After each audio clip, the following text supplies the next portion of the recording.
Assalamualaikum warahmatullahi wabarakatuh. Innal hamdalillah nahmaduhu wa nasta'inu wa nastaghfiruh wa na'udzubillahi min shururi anfusina wa min sayyiati a'malina may yahdihillahu fala mudhillalah wa may yudhlil fala hadiyalah. Asyhadu anna ilaha illallah wahdahu la syarikalah wa asyhadu anna Muhammadan abduhu rasuluhu la nabiyya ba'dah. Allahumma shalli wa sallim ala Muhammadin bin Abdillah wa ala alihi wa sahbihi wa mawalah ma ba'dah. Qala Allah ta'ala fi kitabil karim a'udzu billahi minasyaitonir rajim. Ya ayyuhalladzina amanu in tuti'u fariqam minal ladzina utul kitaba yaruddukum ba'da imanikum kafirin. Sadaqallahul azim. Bapak Ibu yang kami hormati, anak-anakku sekalian yang kami cintai, puji syukur mari kita sama-sama panjatkan kehadirat Allah subhanahu wa ta'ala. Alhamdulillah, malam hari ini betul-betul Allah masih memberikan kenikmatan pada kita, yaitu berupa kekuatan, kesehatan, dan kesempatan, sehingga kita sama-sama bisa hadir di majelis yang mulia ini. Mudah-mudahan kehadiran kita selalu mendapat ridha dari Allah Subhanahu wa taala. Amin. Selawat serta salam semoga tercurah kepada uswah kita Rasulullah Muhammad sallallahu alaihi wasallam, juga kepada keluarga, para sahabat, para tabi'in dan orang-orang yang selalu setia pada sunnahnya. Connect ya.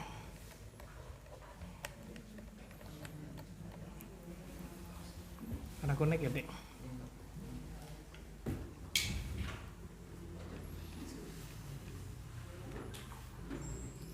Ibu bapak rahimakumullah,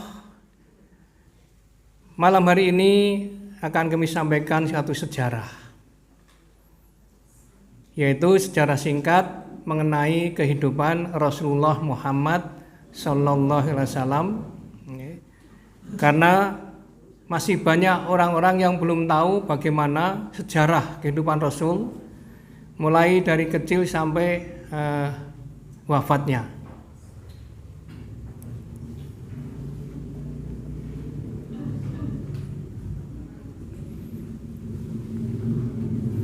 Oleh karena itu Bapak sekalian,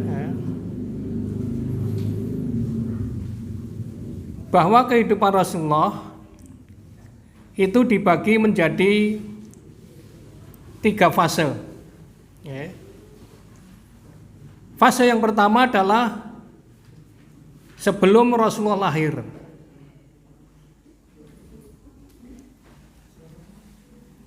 Buatan connect ini deh.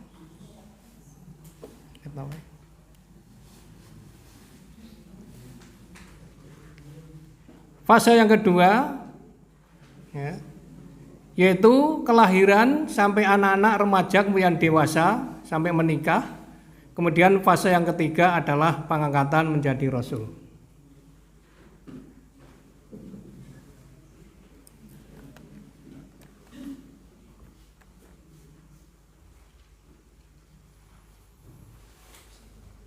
Adapun fase yang pertama yaitu sebelum Rasulullah lahir, itu tertera dalam Al-Quran ayat yang kedua, ya, surat kedua ayat 129, yaitu doa Nabiullah Ibrahim.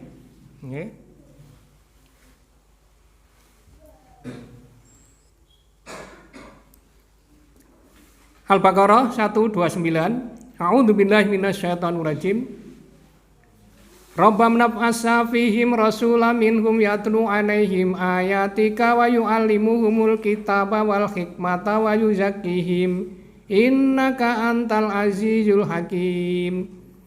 Ini sebelum Rasulullah lahir, Nabiullah Ibrahim sudah berdoa, ya Tuhan kami, utuslah untuk mereka seorang Rasul dari kalangan mereka yang akan membacakan kepada mereka ayat-ayat Engkau dan mengajarkan kepada mereka Alkitab yaitu Al-Quran dan Al-Hikmah yaitu Sunnah, serta mensucikan mereka. Sesungguhnya Engkaulah yang maha perkasa lagi maha bijaksana.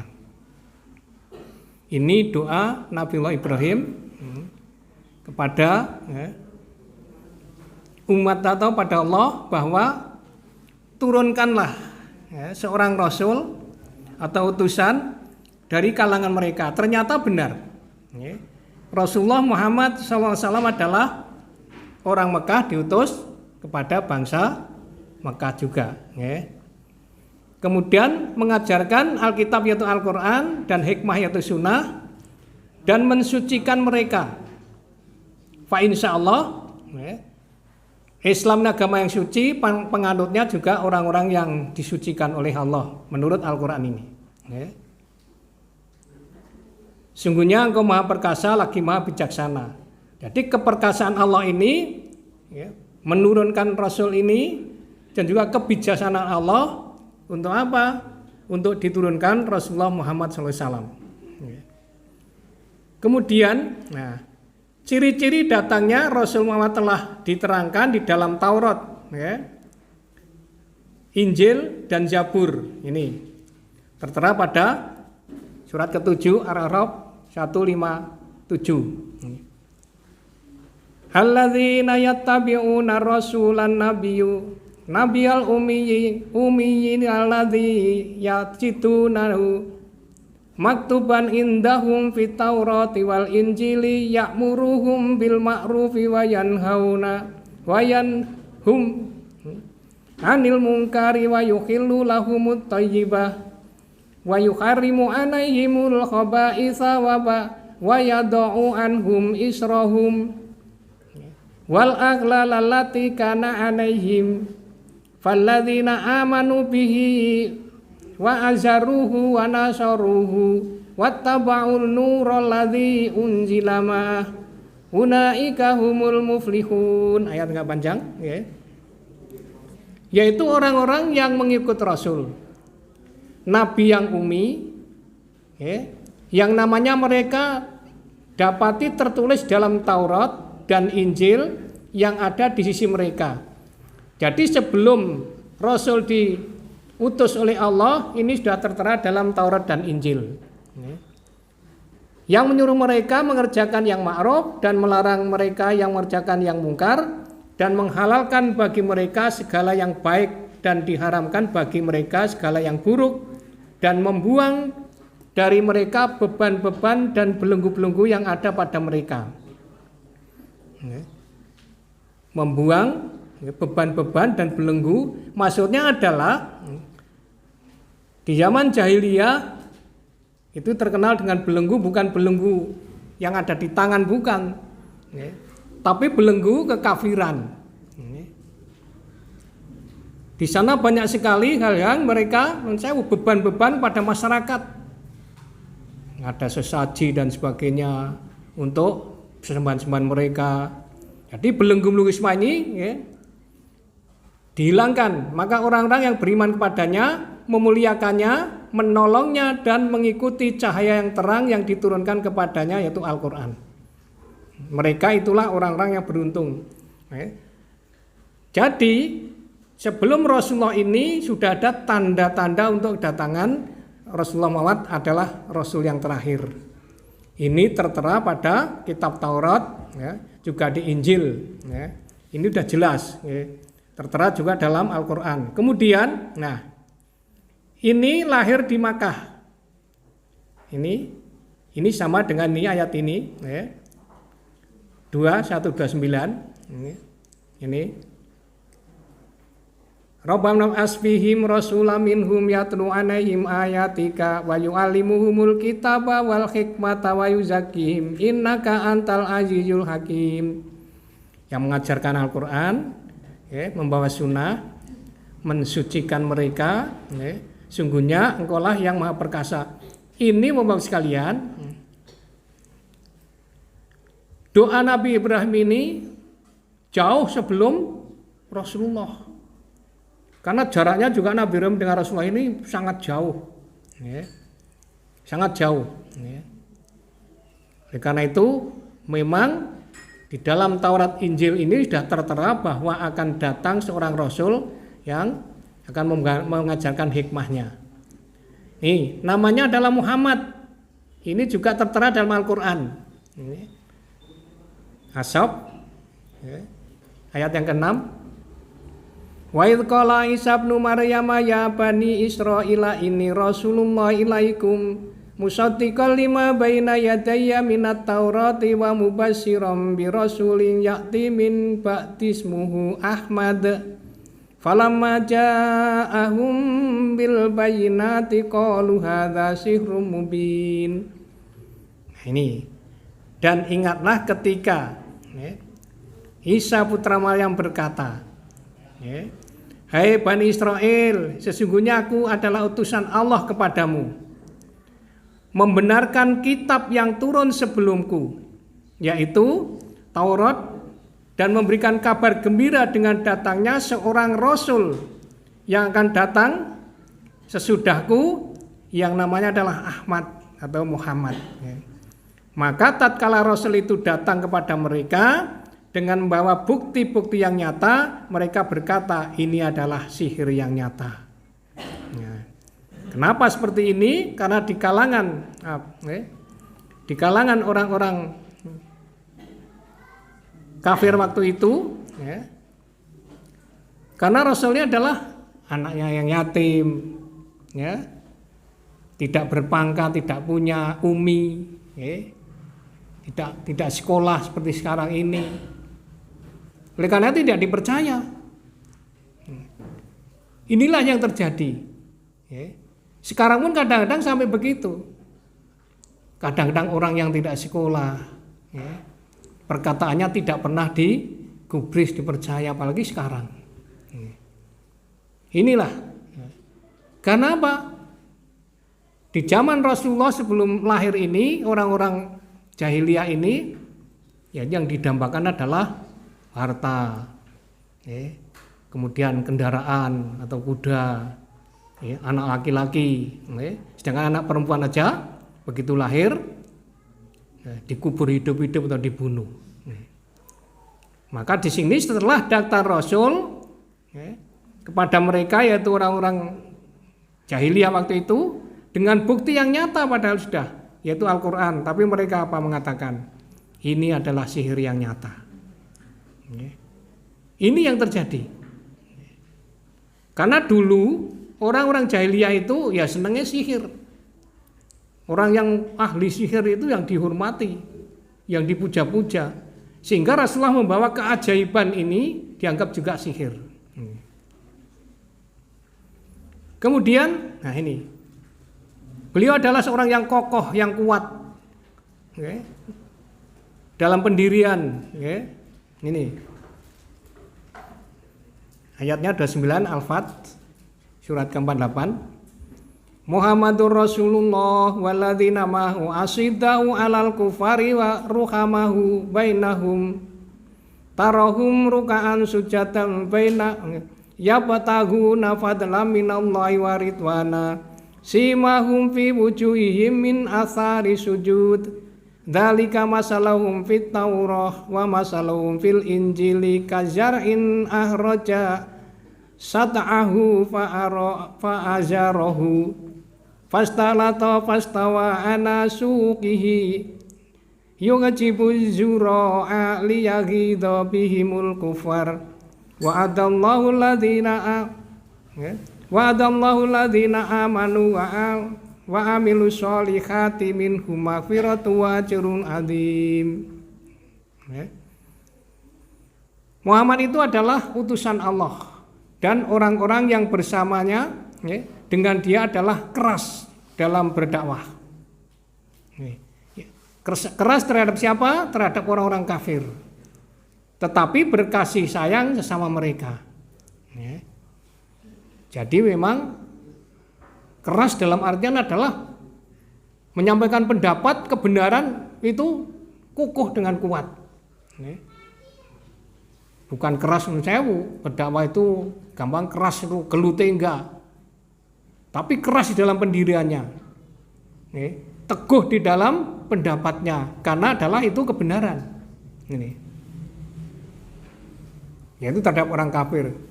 Tetapi berkasih sayang sesama mereka. Sama Muslim itu adalah berkasih sayang, bekerja sama satu dengan yang lain. Kamu lihat mereka rukuk dan sujud mencari karunia Allah dan keridhaannya.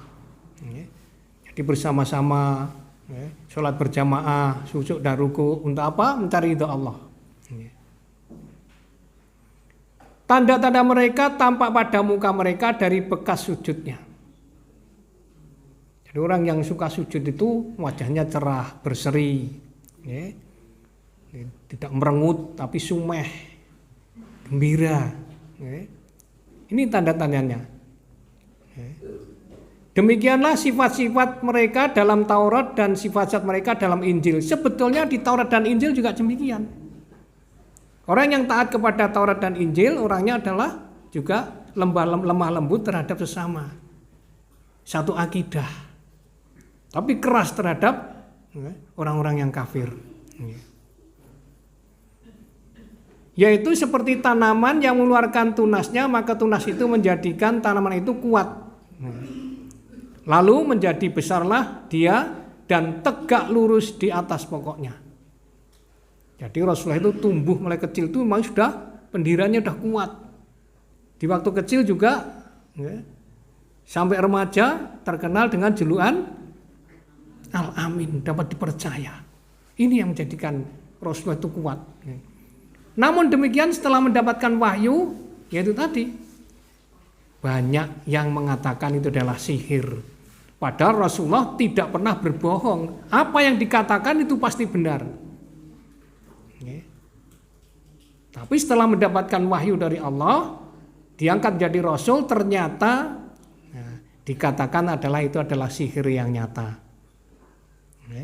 Ibaratnya adalah seperti tunas, tumbuh yang kecil kemudian jadi besar. Karena apa? Bisa melindungi kepada sesamanya. Seperti pohon ini begitu besar, pokoknya sudah kuat, bisa untuk berteduh bagi orang banyak. Sama Rasulullah seperti itu. Kemudian tanaman itu menyenangkan hati penanamnya karena Allah hendak menjengkelkan hati orang-orang kafir. Memang seperti itu, dibuat menarik. Justru Allah ini yang saya mau membuat supaya orang-orang kafir itu jengkel pada mereka. Karena itu menjadi tantangan Rasulullah untuk berdakwahnya seperti itu. Ini. Kenapa? Dengan kekuatan orang-orang mukmin itu, Allah menjanjikan kepada orang-orang yang beriman dan mengerjakan amal soleh, di antara mereka ampunan dan pahala yang besar ini. Karena janji Allah adalah ampunan, maka untuk berdakwah ini adalah sangat tegas, sangat kuat dalam pendirian. Maka sampai turun juga Al-Quran surat Al-Kafirun, la a'budu ma ta'budun wala antum abiduna abud wala ana abidum ma abatum. Di akhir ayat adalah lakum dinukum waliyadin. Agama juga agamamu, terserah. Ini sangat kuat. Karena waktu itu dibujuk juga Rasulullah. Wis ngono wae. Dina iki nyembah sesembahanku, dina sesuk tak nyembah sesembahanmu. Istilahnya bareng-bareng. Tapi Allah menurunkan ayat ini. Qul ya ayyuhal kafirun la a'budu ma ta'budun. Aku ora bakal nyembah apa sing mbok sembah. Wala antum abidun abud. Kowe ora bakal nyembah apa sing tak sembah. Kenapa? Hanya hapus-hapusan tok. Ini. Oleh karena itu Bapak sekalian, inilah. Sampai sekarang pun gitu. Kadang-kadang dia ada pujuan-pujuan karena itu. Tapi sebetulnya mereka pun tidak mungkin menyembah apa yang kita sembah. Maka jelas kita katakan lakum dinukum, urusanmu agamamu. Itu. Karena apa? Dengan berkeras hati seperti itu untuk orang kafir itu Allah menjanjikan orang yang beriman ini mengerjakan amal soleh dapat ampunan dan pahala yang sangat besar. Inilah kita harapkan. Kemudian ini bangsa Arab itu menyembah berhala yaitu Lata, Uzza dan Mana. Ini An-Najm. Afara'aitumul Lata wal Uzza wa Manatal saliyasatal ukhra.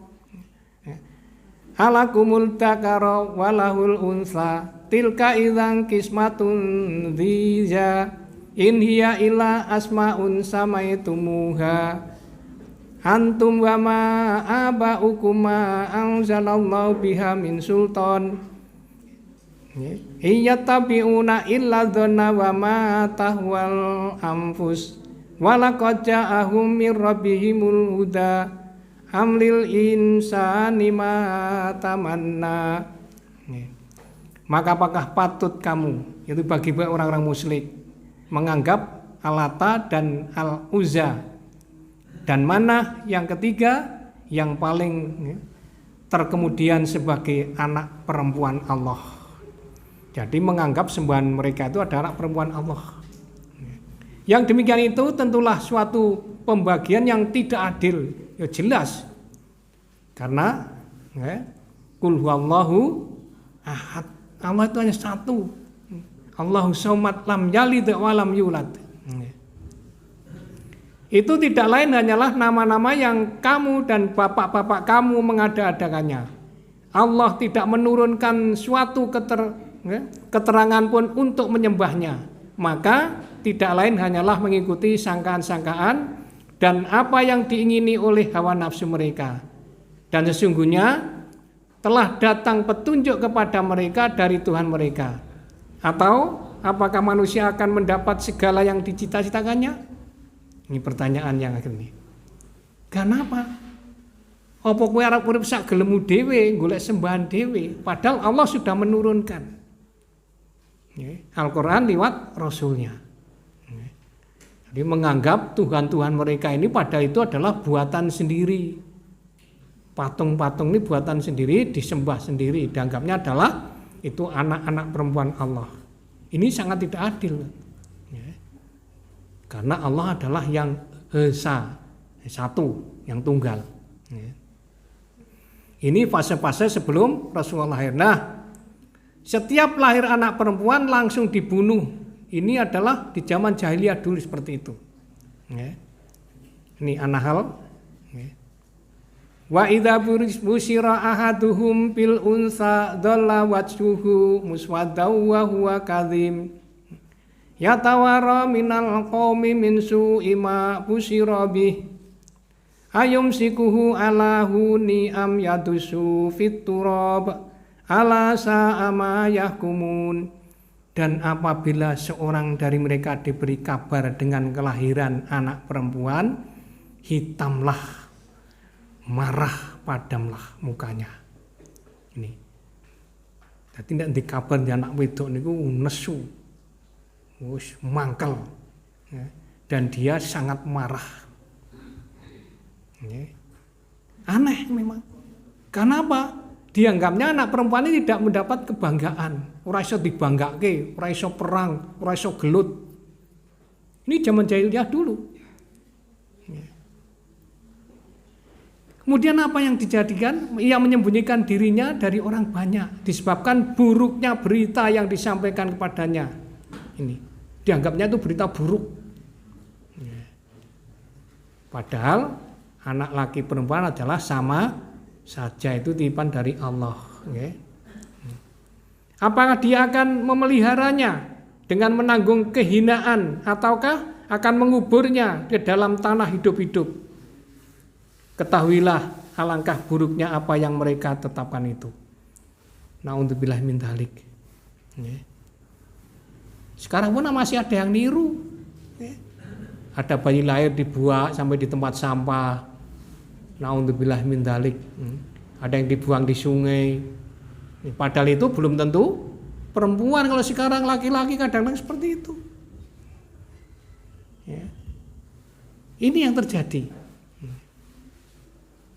Jadi tidak zaman jahiliyah tok, zaman sekarang ini yang zaman modern pun masih banyak orang-orang yang seperti itu. Kenapa? Marah, malu. Namun sebabnya bukan karena nun sewu, yang lain bukan sebabnya anak perempuan tidak bisa perang, tidak bisa gelut dan sebagainya. Nah, ini sekarang. Kemudian Bapak Ibu sekalian, nah ini. Lahir anak perempuan ini menjadikan dirinya itu panas dingin karena menanggung malu itu. Ini li'ilafi Quraisy ilafihim rihlatas syita'i wasyayf falyabudu rabb hadzal bait alladzi at'amahum min ju'in wa amanahum min khauf. Karena kebiasaan orang-orang Quraisy, yaitu kebiasaan mereka bepergian pada musim dingin dan musim panas, maka hendaklah mereka menyembah Tuhan pemilik rumah ini atau Ka'bah yang telah memberi makanan kepada mereka untuk menghilangkan lapar dan mengamankan mereka dari ketakutan. Biasa, orang-orang di sana dulu adalah tradisinya adalah bepergian di musim panas dan dingin ini. Namun tidak sadar bahwa yang memberi makan dan minum dan mengamankan mereka itu adalah Allah. Tapi dia tetap menyembah Tuhan-Tuhan mereka. Berarti kalau disebut Tuhan-Tuhan bukan hanya satu. Tapi kalau disebut Tuhan toh berarti satu. Tapi kalau Tuhan-Tuhan mereka berarti yaitu tadi Lata, Uzza dan Manah. Sembahan mereka menjadi kebanggaan mereka. Jadi orang-orang yang berpengaruh waktu itu, orang-orang yang kaya, orang-orang yang punya kekuasaan, sesembahannya adalah itu. Tidak cuma itu toh, banyak karena Ka'bah itu penuh dengan patung-patung. Jadi dari setiap suku ini punya sembahan sendiri-sendiri. Itu kalau setelah melihat filmnya itu begitu. Jadi kemudian fase yang kedua, Bapak Ibu sekalian, adalah keadaan kota Mekah, yaitu kelahiran, masa kanak-kanak, masa remaja, masa dewasa. Setelah menikah, Rasulullah Muhammad ini sampai umur 40 tahun. Ini adalah masa kelahiran anak sampai dewasa. Nah, waktu lahir Rasulullah lahir ini adalah Makkah diserang pasukan gajah. Kita sudah tahu sejarahnya ini. Suratnya ini. Al-Fil. Alam taro kaifa fa'ala rabbuka bi ashabil fil. Alam yaj'al kaidahum fi tadlil wa arsala 'alaihim tayran ababil. Tarmihim bihijaratim min sijil faj'alahum ka'asfim ma'kul. Ini Rasulullah lahir, kota Mekah diserang pasukan gajah yang dikomandani oleh siapa? Raja Abrohah ini. Maka kemarin ada anekdot saya dikirimi, saya juga ketawa. Kenapa sepak bola Indonesia kalah? Karena gajah itu mestinya musuhnya adalah burung ababil. Nah, karena ini musuhnya burung Garuda sehingga kalah. Ini juga yang ngarang-ngarang ini kadang-kadang saya ya Allah ini. Karena ini sejarahnya ini, bahwa Rasulullah lahir ini kota Mekah diserang oleh tentara yang bergajah yang dipimpin oleh Raja Abrohah ini. Apakah kamu tahu, memperhatikan bagaimana Tuhanmu telah bertindak terhadap tentara gajah? Bukankah dia telah menjadikan tipu daya mereka untuk menghancurkan Ka'bah itu sia-sia? Ya karena Allah yang menolong kan. Dan dia mengirimkan kepada mereka burung yang berbondong-bondong, Tayron ababil, yang melempari mereka dengan batu berasal dari tanah yang terbakar. Berarti batunya panas dilemparkan. Nah, gitu. Lalu ia menjadikan mereka seperti daun-daun yang dimakan ulat. Habis mereka digerogoti. Kalau dipikir sekalian, ini kekuasaan Allah. Burung membawa batu yang sangat panas, kok manuke rapopo. Nah, karena burung ini adalah utusan Allah. Oleh karena itu, ini adalah ada yang menafsirkan bahwa burung itu adalah dari batunya adalah dari neraka dan sebagainya, adalah urusan Allah. Tapi yang jelas waktu itu Ka'bah diselamatkan langsung oleh Allah lewat utusannya, yaitu burung ababil ini. Ini kalau Allah sudah berkehendak, Inna amruhu arada syai'an ayaqulu lahu kun fayakun, pasti yang terjadi. Ini. Nah ini. Kemudian Bapak sekalian, Rasulullah ini mulai kecil juga menjadi anak yatim. Keadaan miskin, ya. Bingung karena menolak adat, ya. Yang kaya buta huruf. Jadi nun sewu, di Rasulullah ini memang keadaannya memang seperti itu. Yatim mulai kecil. Nih. Satu duha, satu yang belah, sudah sama hafal. Wadduha wal laili idza saja ma wada'aka rabbuka wa ma qala walal akhiratu khairul laka minal ula wa nasawfa yu'tika rabbuka fatarda alam yajidka yatiman fa'awa wa wajadaka dhallan fahada wa wajadaka a'ilan fa'aghna fa ammal yatima fala taqhar wa ammas sa'ila fala tanhar wa amma bi ni'mati rabbika fahadis.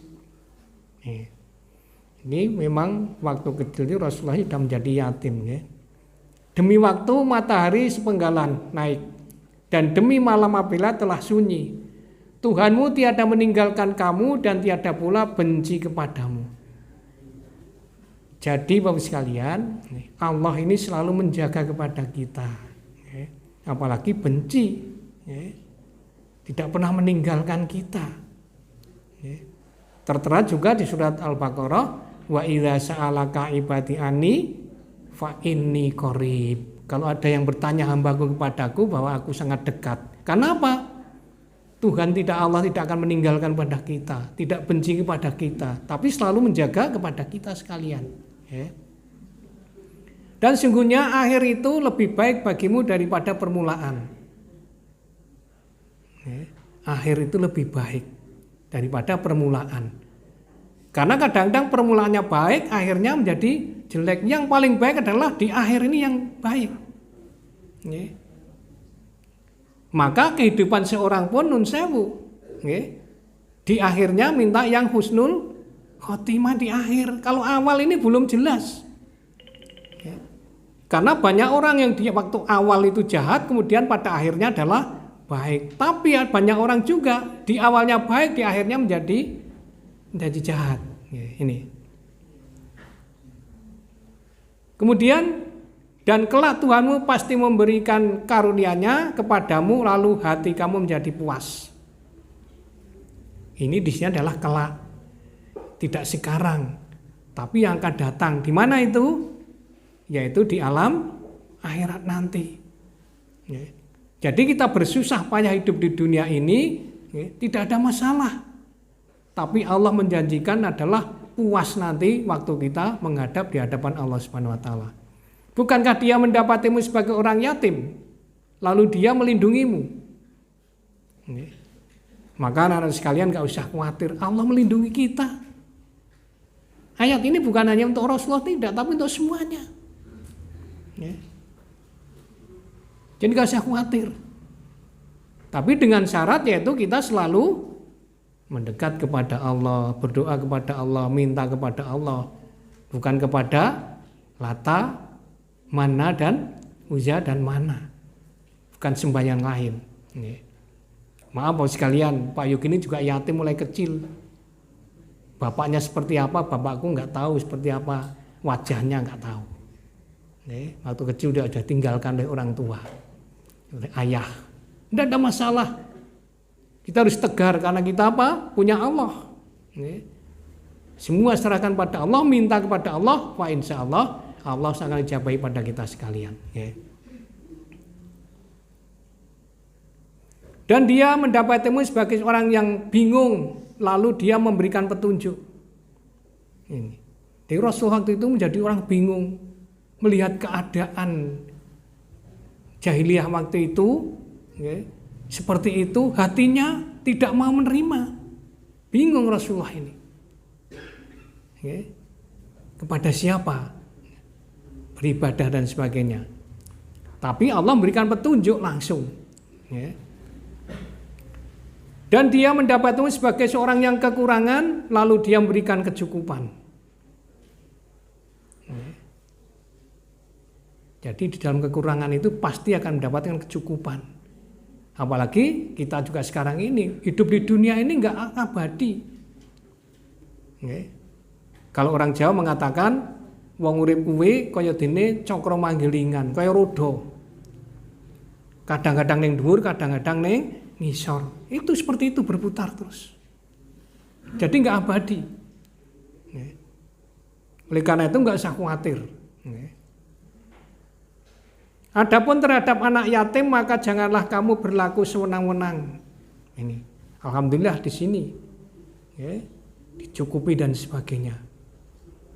Karena waktu itu nun sewu, zaman jahiliyah yo jangankan nun sewu, anak yatim wah surat dianggap wis. Apalagi anaknya enggak orang punya sekalian, ya sudah disia-sia dan sebagainya. Dan terhadap orang yang minta-minta maka janganlah kamu menghardiknya. Ini sampai sekarang ini banyak sekali orang yang menghardik orang yang minta-minta. Maka saya katakan apabila ada orang yang minta-minta datang ke rumah kita, itu ibaratnya adalah utusan Allah untuk kita berinfak dan sedekah. Tapi banyak sekali orang yang nusewu, wis orang ngekei malah diseneni, kadang-kadang sihat-sihat jaluk dan sebagainya. Ini.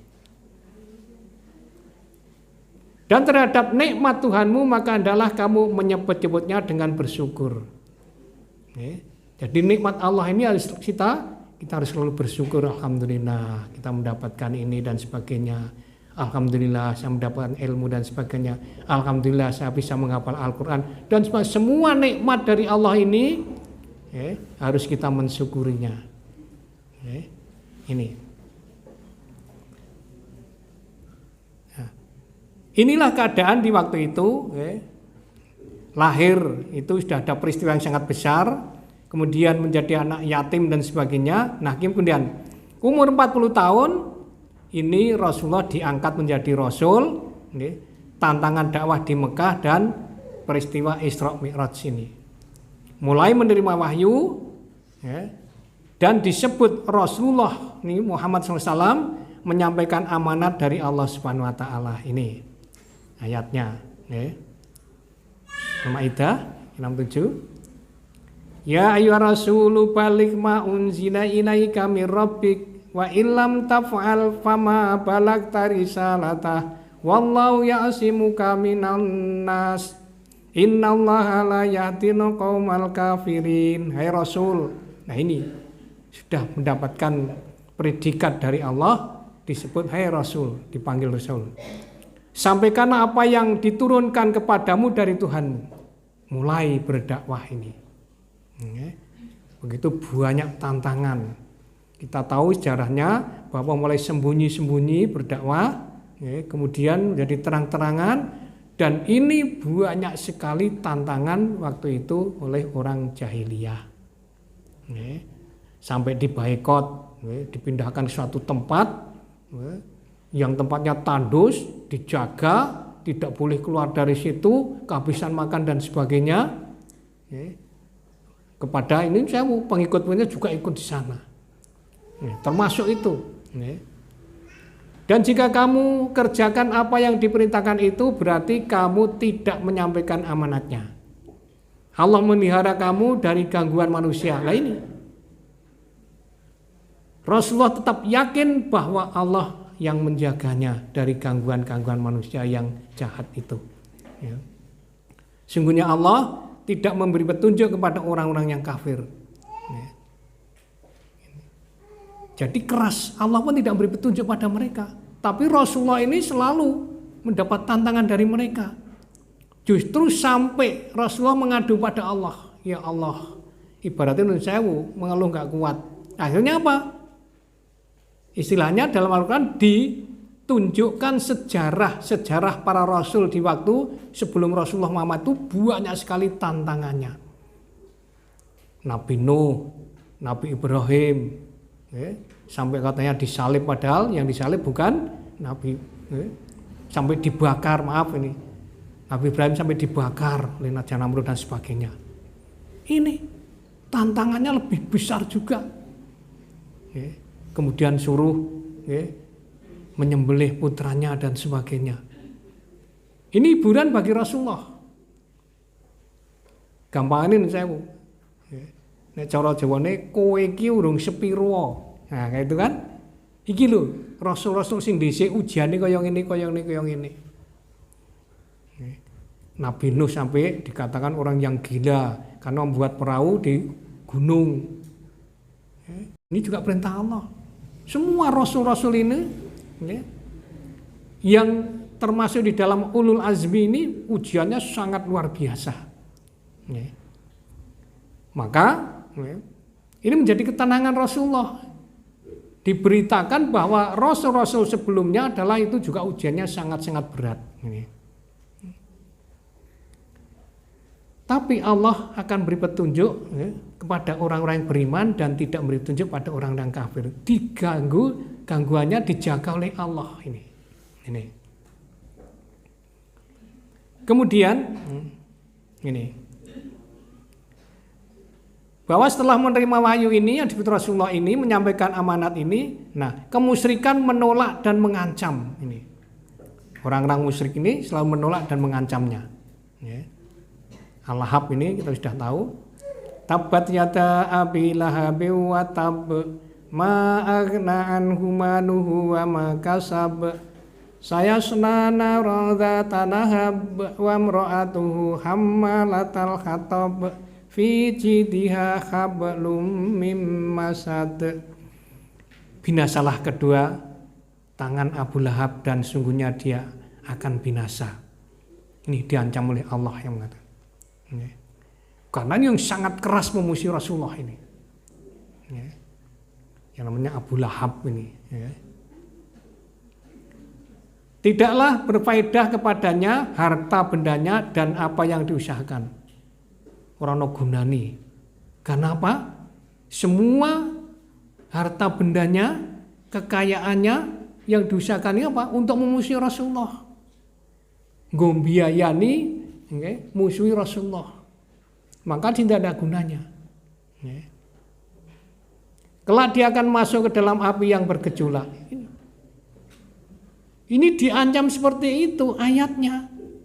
Yang mendeles wahai orang tidak pernah takut. Karena apa? Dia merasa orang yang kuat, orang yang kaya, orang yang gagah perkasa, sehingga apa? Melihat Rasulullah ini adalah disepelekan. Dan begitu pula istrinya membawa kayu bakar. Maksudnya apa? Seneng ojo-ojoi, membakar hati orang lain agar memusuhi Rasulullah. Karena mengajak para ibu-ibu untuk memusuhi juga. Karena dia punya harta benda, dibiayani nggo musuhi. Ini. Kemudian yang di lehernya ada tali yang dari sabut, maksudnya adalah nanti di akhirat ini dia akan diberi tali sabut dan dibakar. Inilah peristiwa-peristiwa setelah Rasulullah menjadi Rasul ini. Kemudian 109 ini Al-Kafirun. Nah ini ketegasannya. La a'budu ma ta'budun. Aku tidak akan menyembah apa yang kamu sembah. Karena apa? Diajak kompromi, dipanggil Rasulullah ini di sidang majelis itu untuk itu tadi. Wis saiki penake, saiki nyembah sesembahanku dhisik. Sesuk gantian aku nyembah apa sih mau sembah. Maka Allah menurunkan ayat ini. Qul ya ayyuhal kafirun, katakan hai orang kafir, la a'budu ma ta'budun, aku tidak akan menyembah apa yang kamu sembah. Wala antum abiduna ma'abud. Dan kamu bukan penyembah Tuhan yang aku sembah. Orang mungkin. Itu hanya akal-akalan. Wala ana abidu ma'abatum. Dan aku tidak pernah menyembah. Menjadi penyembah apa yang kamu sembah. Wala antum abiduna ma'abud. Dan kamu tidak akan pernah pula menyembah apa yang Tuhanku sembah. Lakum dinukum waliyadin, untukmu agamamu dan untuk agamamu. Kelas jelas. Jadi sebagai seorang muslim kita juga harus tegas. Apa keyakinan kita, kebenaran dalam Al-Quran, ya jangan dilecehkan. Jangan ikut-ikutan. Kita juga harus tegas. Ini. Jadi setelah Rasulullah mendapat sidang itu, Allah menurunkan ayat ini sehingga apa? Jelas dan tegas bahwa orang-orang kafir pun tidak mungkin akan menyembah apa yang kita sembah, begitu juga sebaliknya. Kemudian Rasulullah disuruh melihat ayat kauniyah. Apa ayat kauniyah itu? Yaitu ayat yang tertera di alam semesta ini, yang ada di dunia ini. Al-Isra ayat 1. Subhanalladzi asra bi 'abdihi laila minal masjidil harami ilal masjidil aqsa alladzi barakna hawlahu linuriyahu min ayatina innahu huwas samiul basir. Maha suci Allah yang telah menjalankan hambanya pada suatu malam, yaitu dari Masjidil Haram ke Masjidil Aqsa, yang telah kami berkahi sekelilingnya agar kami memperlihatkan kepadanya sebagian dari tanda-tanda kebesaran kami. Sesungguhnya dia adalah maha mendengar lagi maha melihat. Jadi dalam perjalanan itu Allah memperlihatkan tanda-tanda kebesarannya. Di waktu itu Allah alam, perjalanan itu melihat begitu banyak pemandangan, ini melihat keindahan alam dan sebagainya. Inilah tanda-tanda kebesaran Allah, ayat-ayat kauniyah yang ditunjukkan kepada Rasulullah Muhammad SAW. Maka ayat selanjutnya yaitu surat 3:81. Wa idh akhadallahu mitsaqan nabiyina lama ataitukum min kitabi wa hikmati tsumma ja'akum rasulun musaddiqul lima ma'akum la tu'minuna bihi wa la tansuruna qala aqartum wa akhadtum ana dzalikum isri qalu aqrarna qala fashhadu wa ana ma'akum minas syahidin. Dan ingatlah ketika Allah mengambil perjanjian dari para nabi. Sungguh apa saja yang aku berikan kepadamu berupa kitab dan hikmah. Kemudian datang kepadamu seorang rasul yang membenarkan apa yang ada padamu, niscaya kamu akan sungguh-sungguh beriman kepadanya dan menolongnya. Allah berfirman, apakah kamu mengakui dan menerima perjanjianku terhadap yang demikian itu? Maka menjawab, kami mengakui. Allah berfirman, kalau begitu saksikanlah hai para nabi dan aku menjadi saksi pula bersama kamu.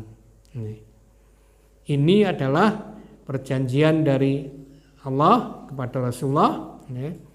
Apakah kamu mengetahui dan menerima perjanjianku terhadap yang demikian itu?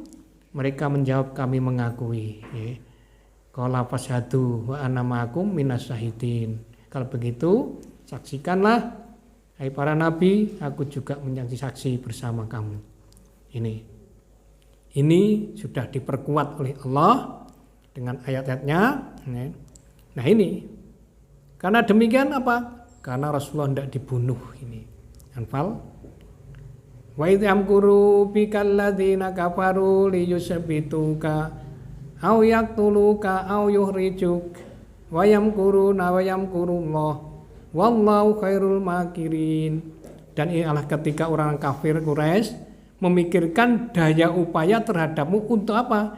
Menangkap Rasulullah dan memenjarakanmu atau membunuhmu atau mengusirmu. Mereka memikirkan tipu daya dan Allah menggagalkan tipu daya itu. Dan Allah sebaik-baik pembalas tipu daya. Maka nggak usah khawatir, sampai sekarang pun kalau ada orang yang menipu daya, bertipu daya untuk merusak Islam, Allah pasti akan menolongnya. Ini. Karena ini adalah janji Allah. Orang Quraisy waktu itu juga piye carane nangkep Rasulullah itu ditangkap, dipenjara, nek orang malah dipateni sisan. Tapi apa yang terjadi? Allah menggagalkan tipu daya itu. Dan Allah sebaik-baik pembalas tipu daya. Ibu, bapak, dan anakku sekalian, inilah sekilas sejarah, yaitu kehidupan Rasulullah sebelum lahir, kemudian masa remaja sampai berkeluarga, dan juga yang ketiga pasti adalah tugas Rasul, tantangan dakwah di Mekah sampai kepada Isra Mi'raj. Ini adalah tantangan dakwah oleh Rasulullah SAW. Kemudian Al-Quran mengatur seluruh masalah. Jadi masalah semuanya adalah Al-Quran, diatur oleh Al-Quran. Laqad kana fi qasasihim ibratun liulil albab makana hadisan yaftara walakin tasdiqal ladzi baina yadayhi wa tafsila kulli syai'in wa hudaw wa rahmatan liqaumin yu'minun. Sungguhnya pada kisah-kisah mereka itu terdapat pengajaran bagi orang-orang yang mempunyai akal. Jadi semua tadi bagi orang yang punya akal itu meyakini yaitu Al-Quran itu bukanlah cerita yang dibuat-buat, akan tetapi membenarkan kitab-kitab sebelumnya dan menjelaskan segala sesuatu dan sebagai petunjuk dan rahmat bagi kaum yang beriman. Jadi Al-Quran ini adalah sudah memuat semua kitab, yaitu Taurat, Zabur, dan Injil sudah masuk dalam Al-Quran. Kemudian pada usia 63 tahun Rasulullah adalah sedo atau wafat. Ini ajarnya sangat panjang, enggak usah saya terangkan ini. Ini hukum dari Allah, hurimat alaikum maitata wa dama wal khinzir wa mahwila bi dan sebagainya. Ini adalah hukum-hukumnya yang harus kita patuhi. Ini Allah sudah memanggilnya. Kemudian ayat yang terakhir yang turun adalah al yauma akmaltu lakum dinakum wa atmamtu alaikum nikmati wa ridatukum islamatinan. Allah sudah ridho, ikhlas Al-Quran Islam menjadi agama kita dan sudah diridhoi, dan insya Allah itu adalah inna dina indallah Islam, tidak diterima di sisi Allah kecuali agama Islam. Ini adalah secara singkat. Bapak Ibu sekalian dan anakku, waktu sudah lebih dari 5 menit, alhamdulillah pas ini sejarah singkat kehidupan Rasulullah Muhammad SAW. Ini adalah mulai sebelum lahir, fase berkeluarga, dan fase menjadi Rasul sudah secara singkat kita sampaikan. Mudah-mudahan bermanfaat. Kami akhiri. Nasrullah wa Assalamualaikum warahmatullahi wabarakatuh.